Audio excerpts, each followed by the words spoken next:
Baik, kita mulai ya. Assalamualaikum warahmatullahi wabarakatuh.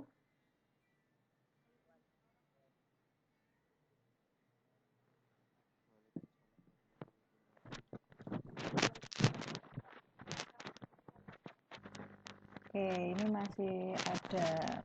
masih beberapa saja ya yang gabung sambil menunggu teman-teman yang lain gabung.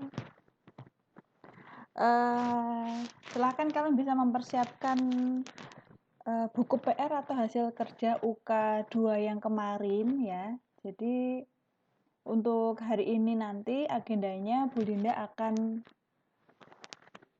memberikan jawaban atau nanti kalian mengkoreksi secara mandiri jawaban dari UK2 buku PR yang kemarin ya. Kemarin kan kalian sudah mengerjakan UK2. Terus hasil kerjanya sudah diupload di Google Classroom ya. Jadi untuk hari ini nanti Bu Linda akan berikan jawabannya. Nanti kalian hitung nilainya berapa. Kalau sudah nilainya nanti silahkan kalian komen pribadi ya, private comment di Google Classroom sesuai dengan yang kalian upload tugas UK2 yang kemarin. Gitu ya.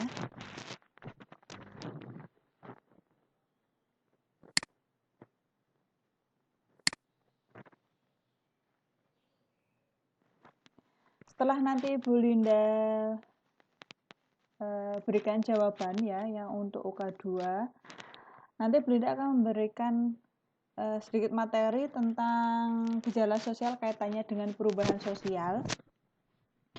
Terus Bu Linda nanti berikan arahan mengenai evaluasi atau uji kompetensi yang akan kita lakukan minggu depan ya. Jadi istilahnya ulangan harian bersama gitu. Mungkin di mapel yang lain sudah ulangan tapi sosiologi kan belum ulangan. Jadi nanti yang mau diujikan itu materinya apa saja nanti Bu Linda berikan penjelasannya di sini.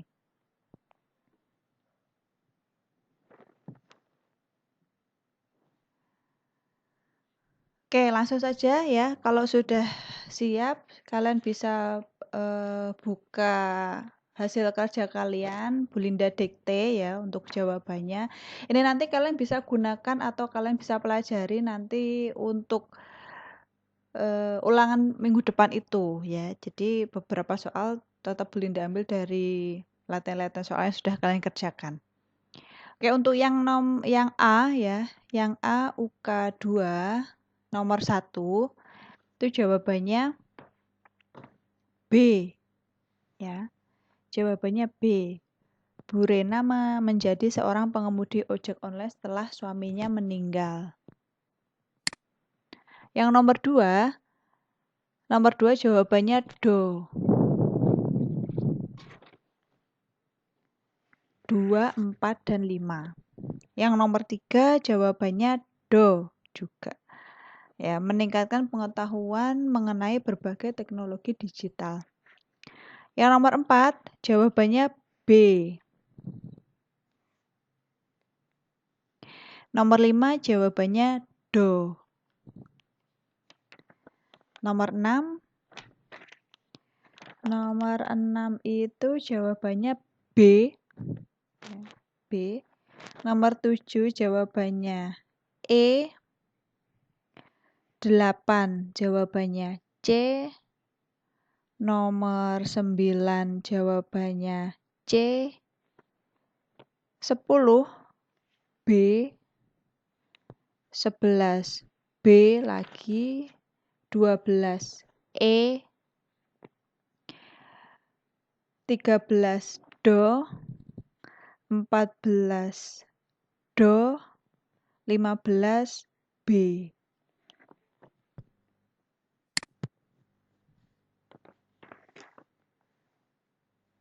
Tuh ya. Itu untuk yang UK2 yang A. Yang A. Untuk nilainya yang A itu nanti benar dikalikan 3. Ya, jadi untuk nilai maksimal nanti kalau benar berarti 15 kali 3 sama dengan 45. Ya, itu. Sekarang yang B nomor 1 jawabannya itu adalah cyberbullying. Ya, cyberbullying.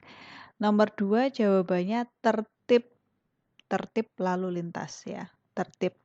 Nomor 3 jawabannya pergeseran peran. Nomor 4 jawabannya ekonomi.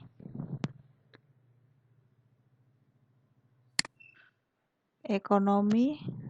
Terus nomor 5 jawabannya penyimpangan sekunder. Ya. Untuk yang B, jawaban benar itu dikalikan 5. Untuk yang B. Lanjut untuk yang C ya, untuk yang C karena soalnya itu soal uraian. Itu kalau jawabannya kalian menjawab ya, menjawab soal itu anggap saja itu jawabannya benar ya. Jadi jawaban yang kalian isi atau yang sudah kalian kerjakan itu dikalikan 6. Ya, untuk yang C jawaban benar atau jawaban kalian mengisi jawaban itu dikalikan 6. Jadi nilai maksimalnya kalau yang C 30. Totalnya kalau benar semua dari A, B, dan C nanti totalnya ada 100. Oke, ada yang ditanyakan dulu?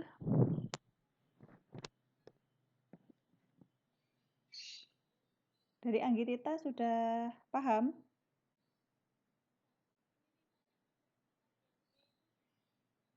Nomor 4 yang B, ekonomi jawabannya.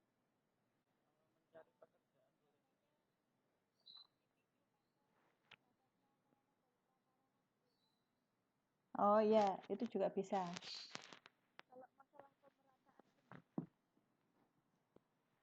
Pemerataan penduduk.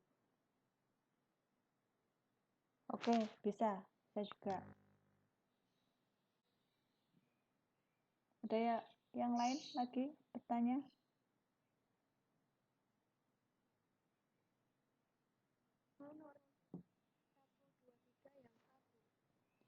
1, 2, 3 yang A.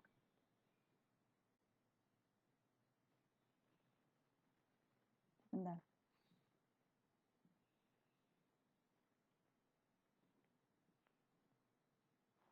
1, 2, 3 yang A, nomor 1 B, nomor 2-nya Do, nomor 3-nya Do juga. Itu ya, jadi untuk yang A itu nanti kalian benar dikali 3, yang B itu benar dikali 5, yang C itu benar dikali 6 ya. Yang C itu jawaban benar jika kalian mengisi ya. Kalau tidak diisi berarti otomatis salah, kosong nilainya.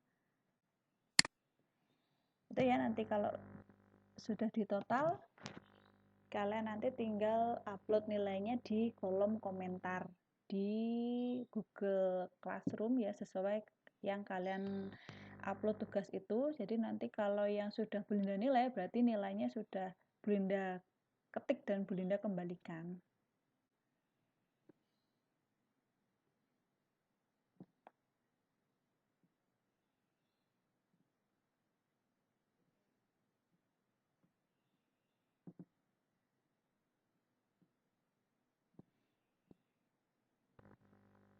Oke, kalau sudah, nah itu kalian bisa mempelajari ya. Jadi biar tahu jawaban yang benar itu yang mana, yang salah yang mana, gitu biar bisa untuk latihan atau dipelajari untuk minggu depan kita evaluasi KD 3.3 ya, atau bab 1 di semester 2 ini.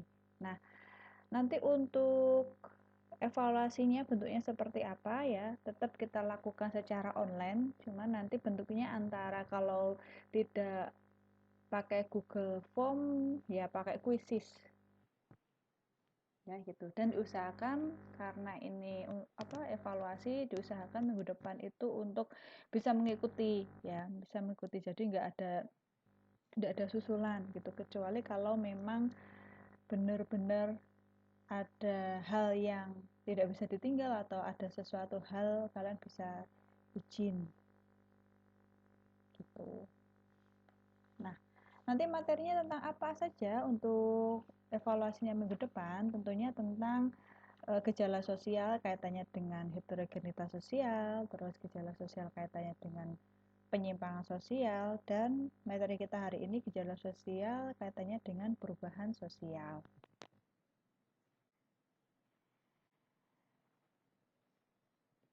Oke, untuk hari ini Bu Linda akan menjelaskan mengenai gejala sosial kaitannya dengan perubahan sosial ya. Kalau untuk yang materi-materi sebelumnya Bu Linda anggap sudah, artinya kalian sudah bisa memahami ya. Kalau yang kemarin kita mempelajari tentang penyimpangan sosial ya, kalian juga sudah mencari contoh penyimpangan sosialnya, terus menganalisis apa artikel atau kasus tentang penyimpangan. Nah, untuk hari ini masih tentang gejala sosial, tetapi kaitannya dengan perubahan sosial. Nah, gejala sosial itu kan banyak ya, banyak sekali. Tapi dalam hal ini kita kelompok-kelompokkan agar kita itu bisa apa ya, lebih mudah gitu memahami. Oh, kalau yang ini tuh gejala sosial tentang penyimpangan. Nah, penyimpangan sosial pun kan banyak sekali ya, banyak sekali mulai apa namanya, ada pergeseran peran, ada kriminalitas, ada kenakalan remaja, ada apalagi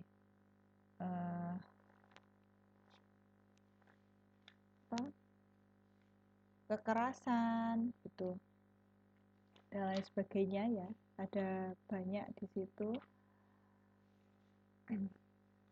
Nah, di perubahan sosial pun ya itu juga ada banyak ya. Kemudian yang di pertemuan yang lalu, yang sebelumnya kan Bu Linda menyuruh kalian untuk coba lihat video ya, video di YouTube tentang globalisasi. Nah, globalisasi itu pun juga salah satu gejala sosial kaitannya dengan perubahan sosial. Kenapa? Ya, karena yang namanya perubahan sosial itu pasti kan ada yang berubah ya.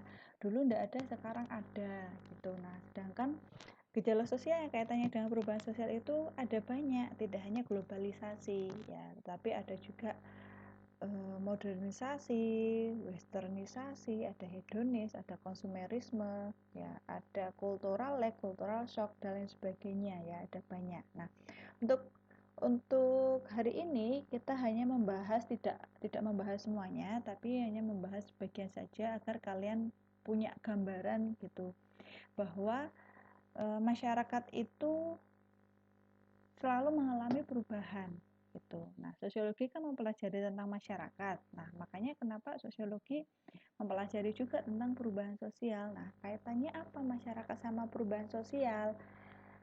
Masyarakat itu akan selalu berubah ya, akan selalu berubah menyesuaikan keadaan gitu. Misalnya kalau sekarang ini pembelajaran menggunakan daring. Nah, otomatis mau nggak mau kita akan menyesuaikan itu, mengikuti itu. Nah, kalau misalnya tidak mengikuti gimana? Ya kalau tidak mengikuti kita dianggap sebagai orang yang kudet lah, orang yang ketinggalan ya, ataupun yang lainnya, atau apa namanya? Ya ndak modern gitu. Ya, kita akan dianggap seperti itu. Nah, padahal perubahan perubahan sosial itu sendiri itu kita tidak bisa menolak, kita tidak bisa apa jenenge menghindar ataupun menghentikan, itu kita nggak bisa.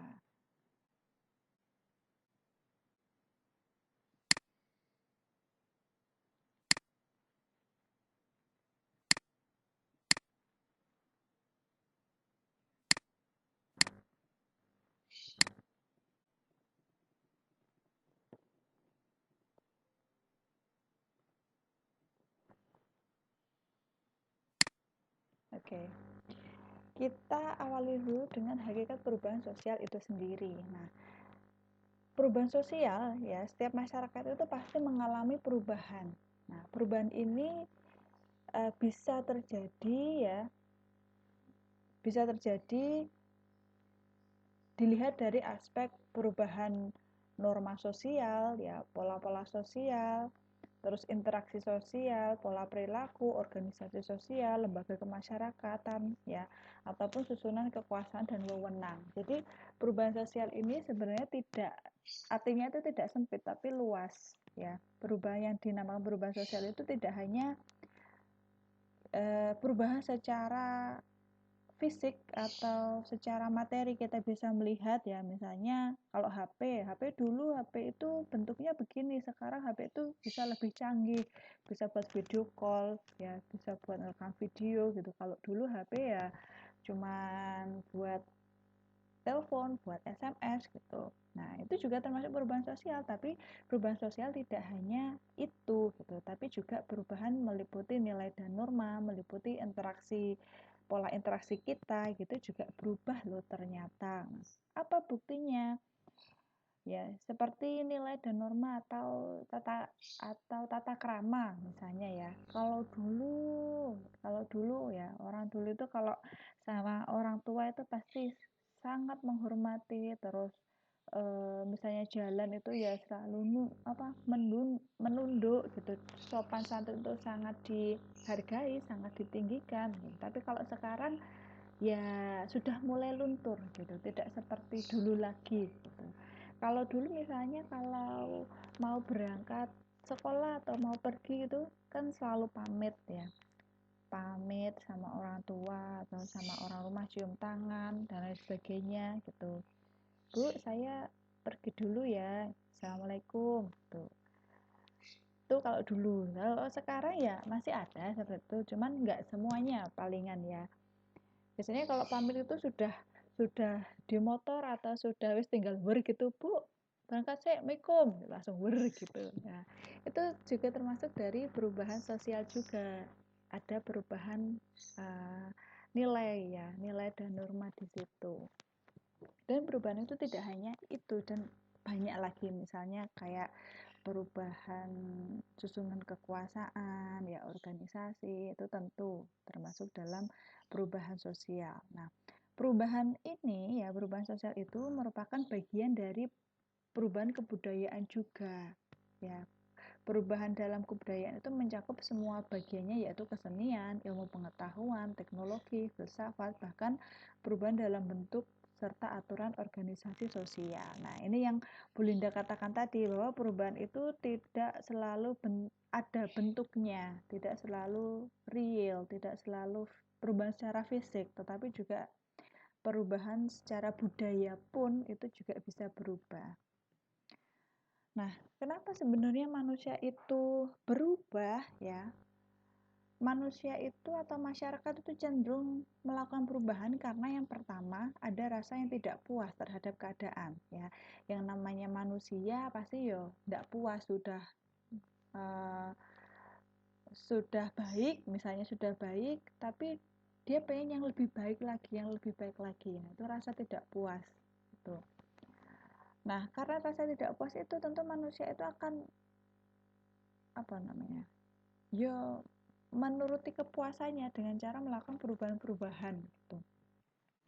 Kemudian timbulnya keinginan untuk mengadakan perbaikan ya. Karena tidak puas biasanya ya melakukan perbaikan gimana biar ini tuh lebih baik lagi gitu. Misalnya seperti HP. Kita nggak tahu HP di masa depan itu seperti apa bentuknya lagi ya. Kalau sekarang itu HP juga bisa bentuknya tuh seperti jam. Jadi jam itu ternyata nggak cuman bisa digunakan untuk melihat waktu ataupun tanggal, tapi juga bisa buat telepon juga gitu ya. Jadi manusia itu karena merasa nggak puas lalu pengen melakukan perbaikan, tentunya itu tadi melakukan perubahan. Terus kesadaran akan adanya kekurangan dalam kebudayaan sendiri ya. Manusia sadar bahwa oh ternyata ada masyarakat yang lebih maju. Oh kalau masyarakat di sana ternyata HP itu bentuknya bisa lebih slim atau lebih kecil. Nah, akhirnya mereka melakukan itu tadi, perbaikan tadi, karena mereka merasa ada yang kurang. terhadap kebudayaan sendiri. Karena yang melihat kebudayaan yang masyarakat yang lain dianggapnya kebudayaan itu lebih maju gitu. Kemudian adanya usaha masyarakat untuk menyesuaikan diri dengan keperluan keadaan dan kondisi baru. Ya.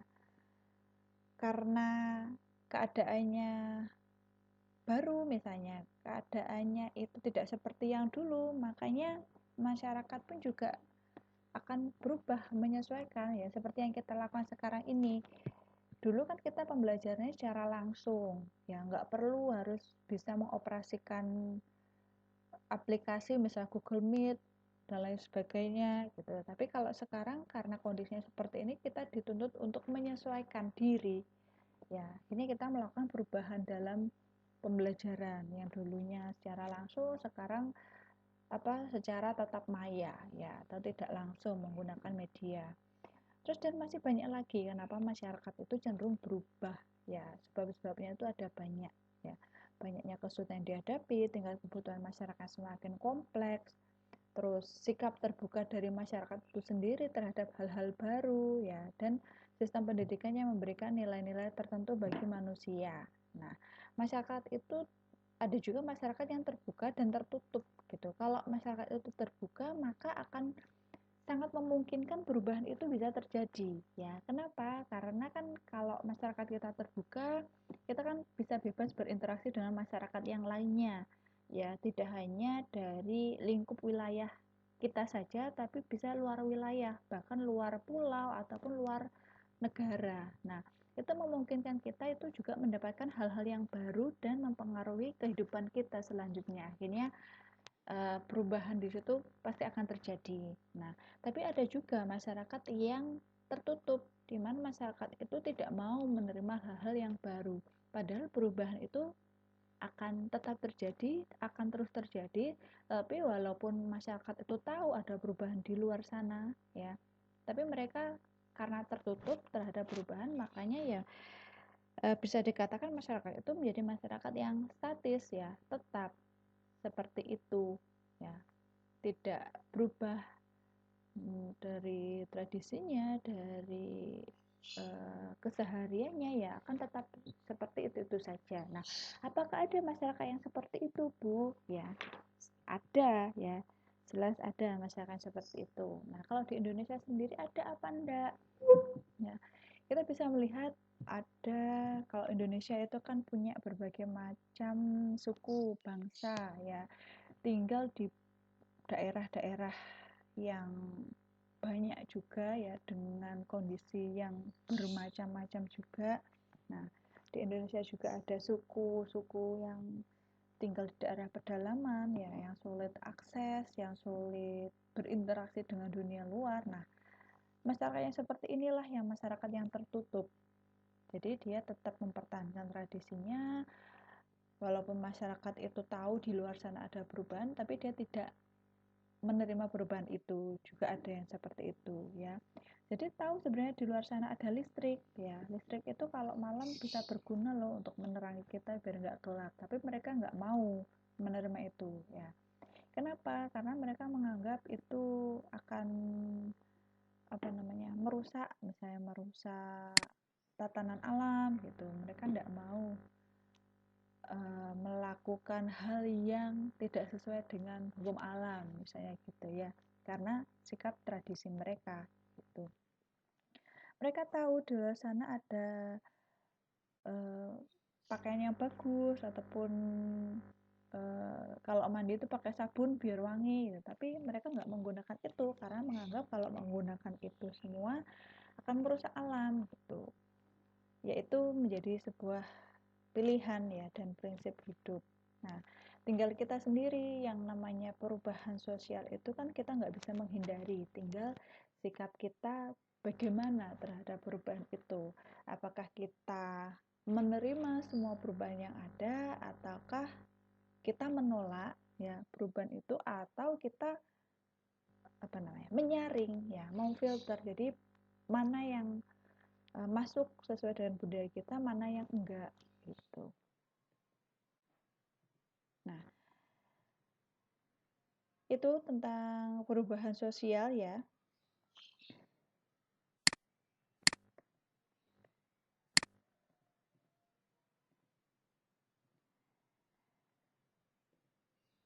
Nah, dalam perubahan sosial ya, seperti yang Bu Linda sebutkan di awal tadi, ada perubahan sosial itu yang bentuknya itu lebih mengarah ke globalisasi.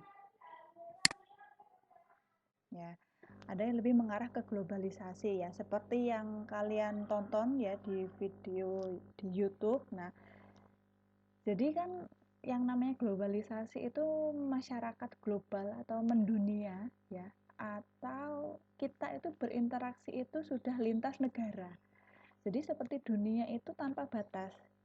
Untuk kita bisa berkomunikasi dengan orang di luar negara Indonesia itu dapat dengan mudah kita lakukan sekarang ini ya, yaitu dengan adanya internet tentunya. Nah, itu adalah salah satu contoh dari perubahan sosial juga ya, globalisasi. Nah, tetapi apakah hanya itu globalisasi ya?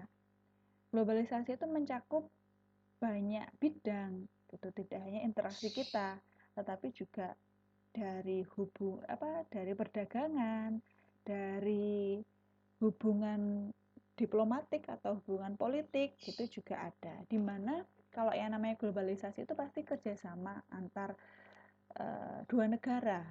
Ya. Jadi Indonesia itu tidak hanya glutek saja di dalam negaranya saja, tapi dia sudah apa melakukan aktivitas atau berinteraksi dengan negara yang lainnya. Nah, ini yang dinamakan globalisasi.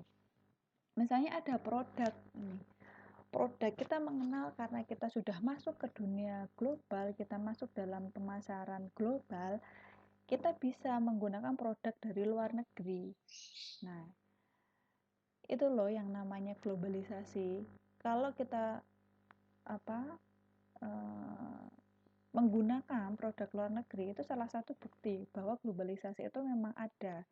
Ya seperti contohnya HP kalian lah. HP kalian itu buatan dari mana? Itu apakah buatan Indonesia atau buatan dari luar negeri. Nah, itu kenapa kok HP kalian itu bisa berada di sini dan berada di tangan kalian? Tentu pemasaran di situ kan sudah pemasaran tingkat global ya. Tidak hanya HP, banyak sekali sekarang produk-produk dari luar negeri yang mudah kita temukan di Indonesia. Itu. Tetapi apakah Indonesia itu selalu jadi jadi marketnya orang luar? Artinya apakah Indonesia itu selalu yang membeli gitu ya? Nah, itu yang menjadi masalah ya, dan menimbulkan itu tadi konsumerisme. Kenapa? Karena produk impor itu lebih murah misalnya, lebih lebih bergengsi, lebih bagus dan lain sebagainya. Itu nanti yang mendorong lagi ya bentuk gejala sosial yang lainnya ya, yaitu konsumerisme. Nah, Indonesia itu sebenarnya juga main di dalam pasar dunia ya, artinya tidak selalu kita yang menerima produk, tapi kita juga harus berekspansi atau menjual produk kita ke pasar luar negeri juga. Contohnya apa? Indomie misalnya. Indomie itu produk asli Indonesia tapi juga dipasarkan di luar Indonesia. Itu membuktikan bahwa Indomie itu sudah menjadi produk yang mengglobal gitu. Atau di sini punya saudara yang ada di luar negeri ataupun bekerja di luar negeri, coba tanya menemukan Indomie enggak di sana, atau menemukan tolak angin atau produk asli Indonesia yang lain yang ada di luar negeri sana ya. Itu adalah bentuk dari globalisasi itu.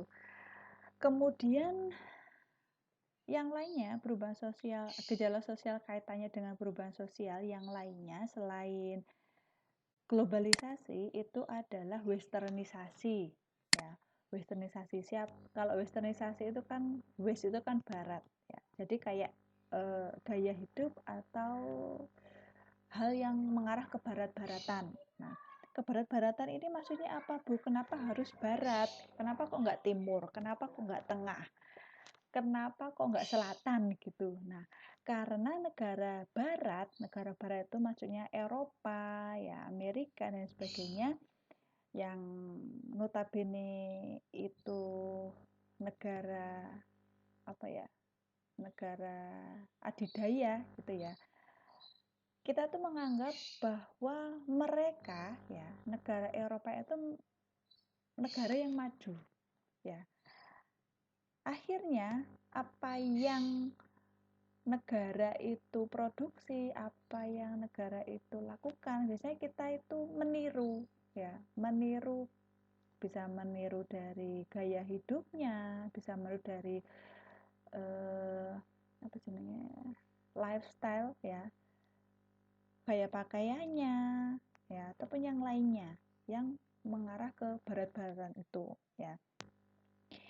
Untuk sekarang ini siapa sih yang nggak tahu pizza, yang nggak tahu burger ya, yang nggak tahu apa French fries ya misalnya.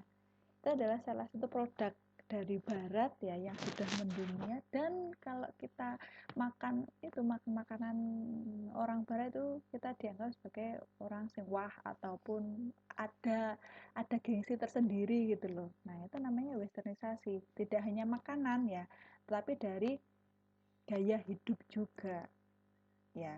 Padahal kalau dari gaya hidup negara kita ya, itu kan tradisi ketimuran gitu, lebih sopan santun dengan pakaian tertutup. Tapi kalau negara barat itu kan lebih terbuka, pakai bikini dan lain sebagainya. Nah, itu kalau kita meniru itu berarti kita sudah masuk dalam itu tadi, westernisasi ya. Selain westernisasi, itu juga ada modernisasi.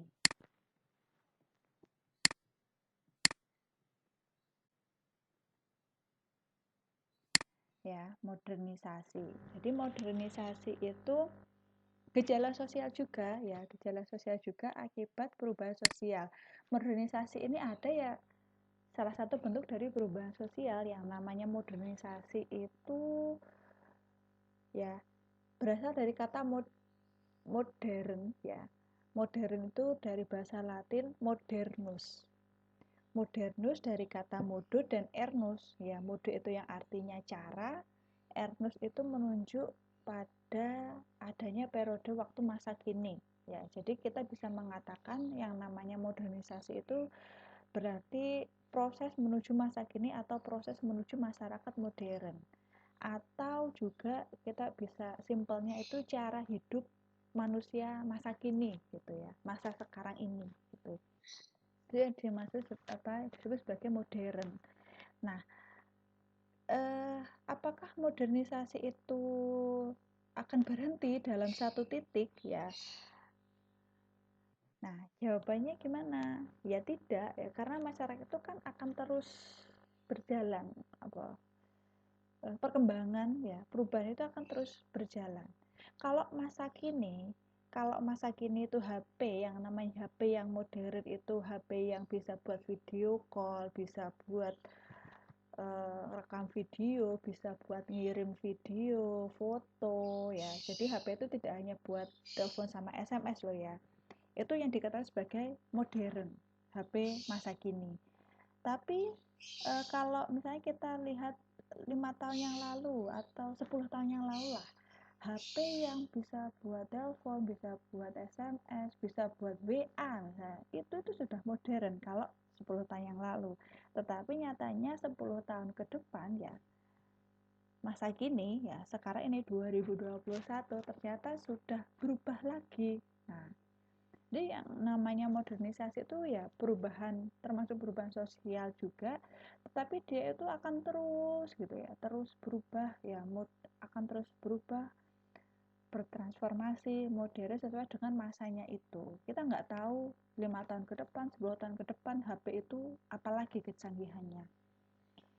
Gitu. Modernisasi merupakan suatu proses perubahan sosial di mana masyarakat sedang memperbarui dirinya ya berusaha mendapatkan ciri-ciri atau karakteristik yang dimiliki oleh masyarakat modern. Nah, di sini kan ada gambar, ya ada gambar di situ ada mesin apa ini? Panen ya, mesin panen. Jadi kalau ini dikatakan sebagai manusia modern karena menggunakan mesin ya, di mana digunakan pada masa kini mempermudah pekerjaan manusia.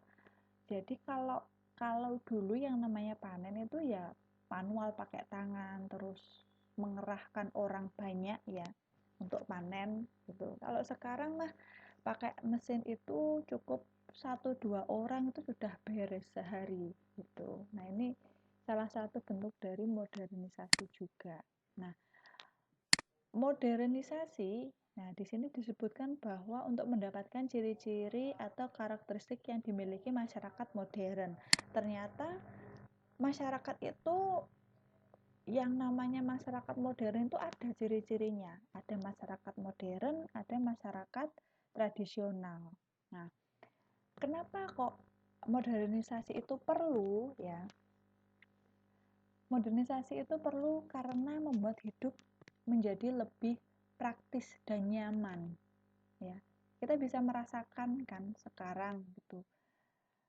Kalau HP misalnya, dengan HP itu kita bisa dengan praktis, misalnya bisa HP itu bisa buat telepon, bisa buat SMS, sekarang bisa buat video call, bisa buat belajar, bisa buat apa buku e-book gitu ya, kita bisa simpan di HP, jadi nggak usah susah-susah membawa kemana-mana ya buku yang berat, tapi cukup kita bawa HP, kita bisa membuka buku dengan cara scroll-scroll gitu, wes sudah. Ataupun kita mau mencari materi, cukup buka browser, terus ketik materi yang kita cari, sudah ya akan muncul materi yang kita cari. Nah, itu menjadi hidup itu menjadi lebih praktis dan nyaman. Kemudian modernisasi itu perlu karena bisa mendapatkan lebih banyak nilai tambah atau lebih bermutu, lebih bagus, lebih hemat tenaga dan mendapatkan hasil yang maksimal ya. Seperti tadi mesin panen padi tadi, dengan adanya itu kan pekerjaan menjadi lebih apa akan lebih bagus, lebih hemat tenaga ya. Tidak perlu harus seharian panen gitu. Tapi hanya dengan mesin itu wes tinggal duduk mengoperasikan mesin sudah bisa panen dan mendapatkan hasil yang maksimal gitu. Kemudian meningkatkan efisiensi kerja dan meningkatkan produksi juga ya. Efisien menggunakan mesin, menggunakan kita bisa melihat pabrik-pabrik gitu ya, mulai menggunakan mesin untuk meningkatkan produktivitasnya gitu. Jadi pakai mesin, nggak usah terlalu banyak memakai karyawan atau buruh gitu, malah pakai mesin saja wis langsung cepet gitu. Tetapi modernisasi ini tentu punya dampaknya ya. Setiap hal, setiap sesuatu itu pasti ada dampak positif sama negatifnya. Kalau ini dampak positifnya ya, apa ada Bu dampak negatifnya dari modernisasi? Ya, tetap ada gitu ya. Tetap ada. Kalian bisa apa namanya? Mencari ataupun apa menganalisa kira-kira apa ya dampak negatif dari modernisasi. Kalau tadi mesin memang bagus, di pabrik itu ada mesin, tapi terus akhirnya tenaga manusia jadi tidak diperlukan. Nah, itu kan juga salah satu dampak dari ada positifnya, ada negatifnya. Tuh. Nah, di awal tadi disebutkan bahwa manusia itu ada yang namanya manusia modern. Nah, manusia modern itu ada ciri-cirinya. Menurut Alex Inkeles, ya, manusia modern itu punya ciri-ciri. Nah, dari ciri-ciri ini kalian bisa mengidentifikasi diri kalian sendiri sebenarnya. Kalian itu termasuk manusia modern atau bukan. Ciri yang pertama itu adalah memiliki sikap hidup untuk menerima hal-hal yang baru dan terbuka terhadap perubahan. Nah, apakah kalian bisa menerima hal-hal baru ya dan terbuka terhadap perubahan? Nah, kalau manusia modern dia bisa ya. Jadi ada hal baru ya, dia dengan terbuka menerimanya gitu. Jadi apa nih yang baru gitu? Oh, kalau sekarang pembelajarannya pakai daring gitu, pakai Google Meet. Nah, kalian bisa menerima itu enggak? Bisa memakai ya, memakai Google Meet sebagai media pembelajaran enggak gitu? Oh, bisa. Berarti kalian termasuk manusia modern gitu. Kalau kalau kalian misalnya nggak bisa dan nggak mau, apa sih, aku mending mending sekolah langsung saja. Aku kalau pakai Google Meet nggak bisa, mau aku ribet. Nah, berarti kalian nggak mau menerima hal-hal baru gitu. Kemudian ciri yang kedua adalah memiliki keberanian untuk menyatakan pendapat atau opini. Nah, manusia modern itu akan punya keberanian dalam menyatakan pendapatnya atau opininya. Jadi nggak malu-malu, artinya dia akan karena memiliki sikap terbuka, dia lebih demokratis gitu ya, lebih istilahnya apa ya, lebih percaya diri gitu dalam menyatakan pendapatnya atau opininya, walaupun pendapatnya itu mungkin apa tidak sesuai atau gimana. Yang namanya pendapat itu ya nggak ada yang benar, nggak ada yang salah, hanya adanya diterima atau tidak gitu sama sama orang lain gitu. Yang penting kan kalian punya pendapat, alasannya begini begini begini gitu. Kemudian ciri yang ketiga adalah menghargai waktu dan lebih banyak berorientasi ke masa depan daripada masa lalu. Manusia modern itu akan berpikir ke depan, tidak memikirkan masa lalu atau yang kemarin itu gimana ya, wayai aku wingi iki ngene-ngene wayai. Nah, itu berarti ada penyesalan. Nah, itu bukan merupakan ciri dari manusia modern. Ya, manusia modern ya harus futuristik ya, harus berpikir ke depan, future. Gimana ya besok rencanaku setelah tahun depan apa ya?